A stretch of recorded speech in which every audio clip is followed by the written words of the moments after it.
Have you ever watched your trading account dwindle to almost nothing? Felt that sinking weight in your chest, wondering where it all went wrong? I've been there, and today I'm going to share a story, not just about trading, but about the silent war we fight within ourselves. This is for anyone who's ever felt lost in the market or in their own mind. Stay with me for the next 10 minutes, because this could change the way you see trading and yourself. Hello, friends. I'm here to talk about something raw, something real. Why do so many of us keep blowing our trading accounts? It's not because we don't know how to trade. It's not because we can't read charts or lack a strategy. The truth, not everyone dares to face, is that we lose because we can't control ourselves. I learned this the hard way, and I'm sharing my story so you don't have to fall as far as I did. I used to think my losses came from not being skilled enough. I studied every strategy, memorized every candlestick pattern, thinking knowledge would save me. But the more I learned, the more lost I became. Not because of the market, but because I lost my cool-headedness. Every click of the mouse was fueled by frustration, impulsiveness, not reason. I was trading to prove something, to myself, to the market, that I wasn't a failure. But the market, it's indifferent. It doesn't care who you are or how much you've lost. I'll never forget the night my account dropped to a few $100s. I sat there, motionless, staring at the chart as if it would give me answers. It didn't. It was cold, unfeeling. I wasn't trading to make money anymore. I was trading for revenge, to prove I wasn't a fool, to show the market I was right. But the more I chased recovery, the deeper I fell.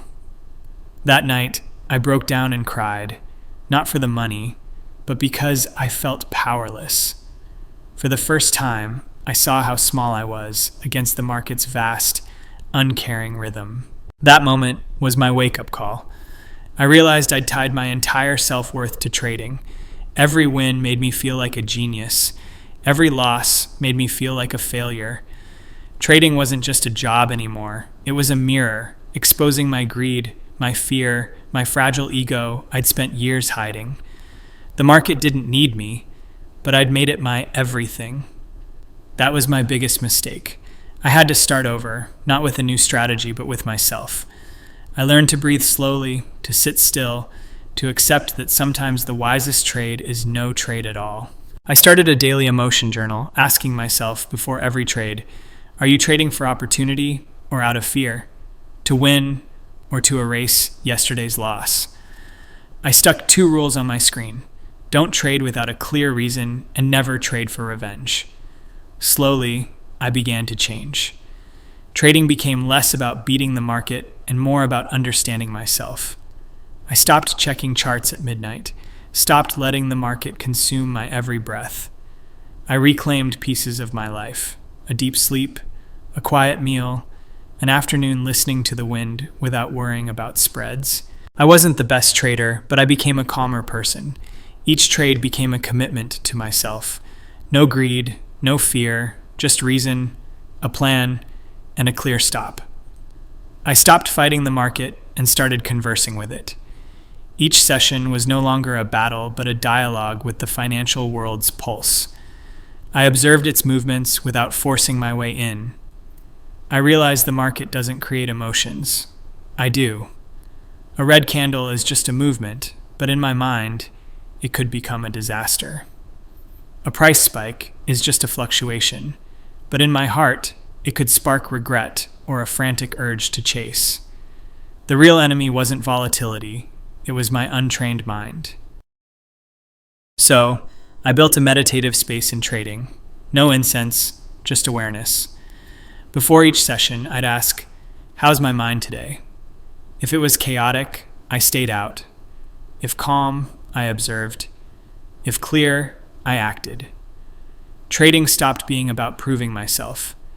It became a mirror reflecting every corner of my being: greed, fear, pride, and the fragile child inside who never learned to face failure. Trading isn't for those chasing quick riches. It's for souls brave enough to face the loneliness of their rawest truths. No one saves you from your mistakes. No one stops your next wrong click. It's you against your ego. Every trade is a gamble with your emotions. But if you can conquer yourself, day by day, trade by trade, second by second, the market becomes your ally. I've hit rock bottom and climbed back, not with indicators, but with awareness. Trading taught me to live slowly, to step back and see myself clearly, to lose without losing myself, to win without losing my peace. It's a spiritual journey where each trade is a lesson in mindfulness. You don't need to be the best trader. You need to be the most awake, the most disciplined, the one who knows when to step back. If you're lost, you're not alone. I've been there, staring into the abyss of a blown account, doubting everything, especially myself. But here's the truth. Winning in trading isn't about beating the market. It's about defeating yourself. Let go of the ego that wants to be right, the haste that wants to be rich, the pride that refuses to admit defeat. When you master yourself, the market stops being a storm and becomes a river you navigate with clarity and calm. Trading isn't just a job. It's a mirror exposing your inner struggles, forcing you to face yourself with nowhere to hide. There's no guru, no holy grail strategy, only the quiet growth through every painful lesson. If you're brave enough to stay, trading won't just teach you to make money. It'll teach you to live slowly, think deeply, and know when enough is enough. In the end, what you conquer isn't the market, it's yourself. Thank you for joining me on this journey. If this story touched you, if it made you feel less alone on your trading path, please hit that like button and share it with someone who needs to hear it. Let's spread this truth together. Subscribe and join me in the next video where I'll share more stories, deeper, more hopeful, and just as real. See you in the next chapter of this journey.